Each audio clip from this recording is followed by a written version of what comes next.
What's going on, everyone? I know it's been a while, so let's just get into it.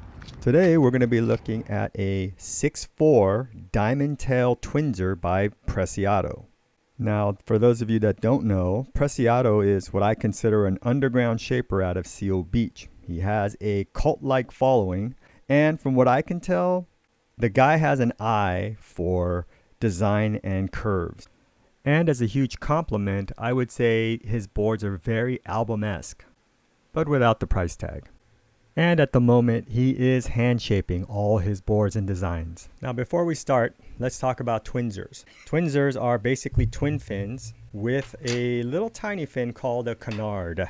So I personally think this little fin, the Twinzer design, serves three purposes. One, the hydrodynamic purpose is it cleans up the water flow that passes through the big fin.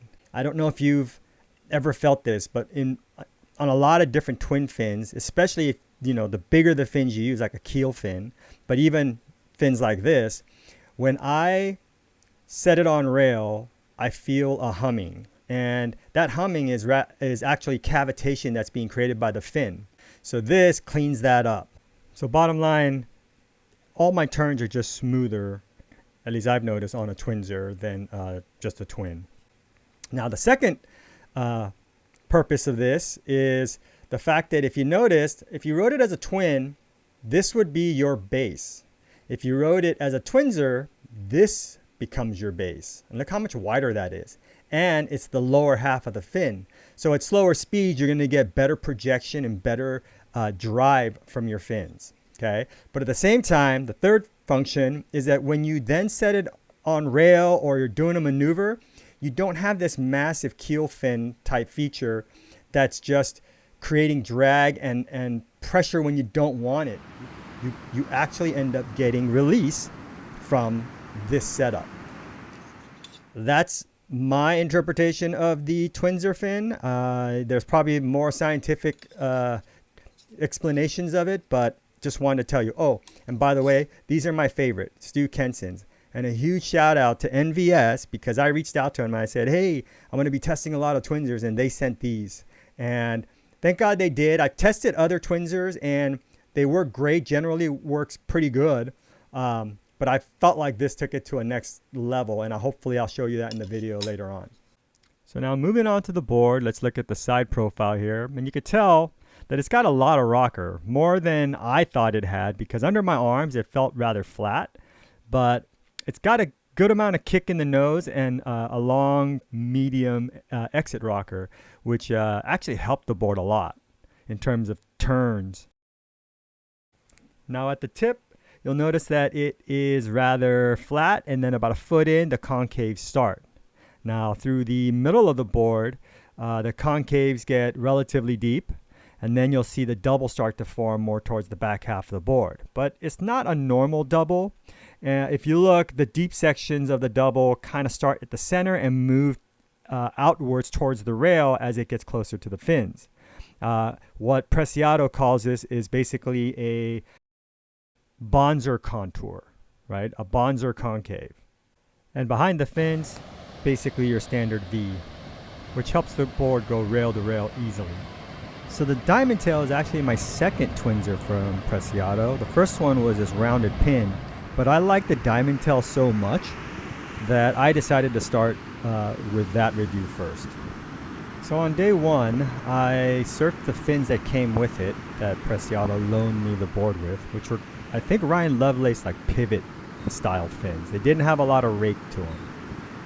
These fins were super fun, and as the name implies, they were kind of pivoty, so I was able to do little snappy turns. But when I wanted to kind of do a cutback or some more drawn out turn, they didn't have the hold if I didn't have the speed going into the turn. If I did have the speed, it did have better hold, but I feel like with the right fins, this whole part of it would have been much easier. The board at slower speeds would have driven harder and faster through the turns.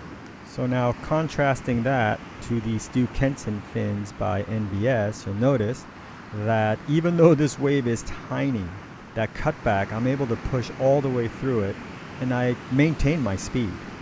And here's another example of the Stu Kensons.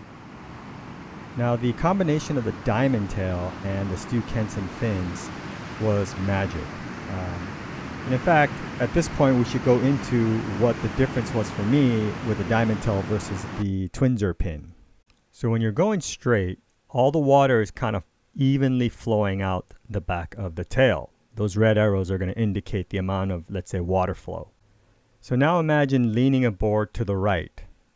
So here I changed the arrow sizes to show kind of maybe where more of the water is going to start to flow, or the pressure is being applied to your tail by the water. So in this illustration, just wanted to show this straight edge is where water is going to be evenly pressured on the tail. So your board kind of wants to lock in on this edge.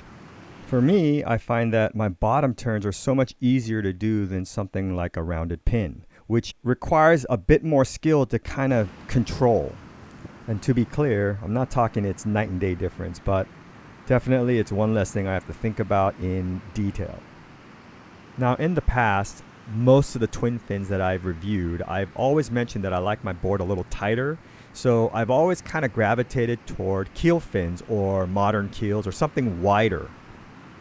But when you think about a keel fin, what that's doing is it's creating a wider fin, but more towards the back of the tail. Now on a Twinzer, you're creating a wider fin, but it's actually moving forward from the fin, so farther from the tail. So I mention this because for someone that's an intermediate surfer wanting to get into twins, this is a really good option, because what I find is that intermediate surfers tend to pop up and their foot are just planted. They don't move them around.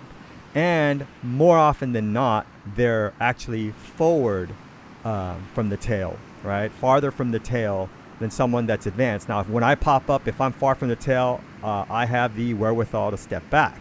But again, if you're intermediate, it's one less thing to think about. And the beauty of the Twinzer is that you get the drive and projection, but you also don't get the wide base as a single. It's more like a split keel. Therefore, you get a lot of release when you need the release. So it's going to feel looser. Now, I am wondering at this point if it doesn't make sense for shapers to just put in Twinzer plugs in all twins, because it gives you two options at that point. You can surf it with a keel fin, which moves the width of a fin back towards the tail, or you put a normal fin in and put the canard in, and now you're moving the width of the fin forward. So depending on where you stand, depending on the tail, I don't know, it just makes more sense. But I will say I do not know if a regular twin, if the fins of the twin fins are set in the exact same place as a Twinzer. If there's any shapers out there, Presiado, if you're listening to this, maybe comment below and let us know what that situation is. Does it make sense for all twins to just be Twinzers, right? You don't have to surf it as a Twinzer. You could just take the canards out, put whatever fins you want, but maybe that doesn't work either. Again, I don't know. I don't know that detail. All I know is that I like Twinzers a little bit better than I like straight pure twins. Now, moving along from all the technical details, I have to say this board was super fun. It was super fast, but more importantly, it was very user-friendly, and I think the Diamond Tail had a lot to do with that. And I know I didn't show you a lot of rights. This was pretty much a south swell, and it was mostly lefts, but it also worked on the backhand when I got the opportunity. Now, one small thing I wanted to touch on is that this board is PU. So it was 6'4", a little bit heavy for what I'm used to, but actually it worked in its favor. I just found that it carried a lot of momentum. And this design, I believe the PU really complemented it. Now, this one's one of my probably favorite waves in terms of how it felt, but look how much board is in front of me. It actually looks like a mid-length. And I love this wrap. It was kind of a full roundhouse, and then I tried it again, not enough speed on the rebound. So another thing I really liked is it slowed my surfing down so I could focus on my style. And I was trying to channel my inner Parko, and I know you probably can't see that in full speed, so here it is, freeze framed. Obviously, I'm only talking about style, arm placement, that kind of stuff. There's a huge skill gap evident in the size of the spray, which is so laughable. So the public service announcement is get out there and try a Twinzer. I believe Firewire has the TJ Twinzer. Now for me, that one starts too tall. I think it's like 7 foot tall. So if you're a taller guy, bigger guy, that's probably a good starting point. If you want to support a local shaper, Tim Presiado is the man. Again, I love the curves and design of his boards. I feel like he's got a real knack for it. So I'll put his contact information in the description below. So the last thing I want to show you is this particular day where I didn't have a lot of carving opportunities, but I had a lot of re-entry opportunities, and yeah, this board was just so ridiculously fun. So thank you, Tim, for letting me borrow it. Really appreciate it. I hope to get to surf it again, and I might hit you up because I am taking a trip north to drop my kid off at school and would love to get this on a point break. So for the rest of the video, I'm gonna let this play out with music.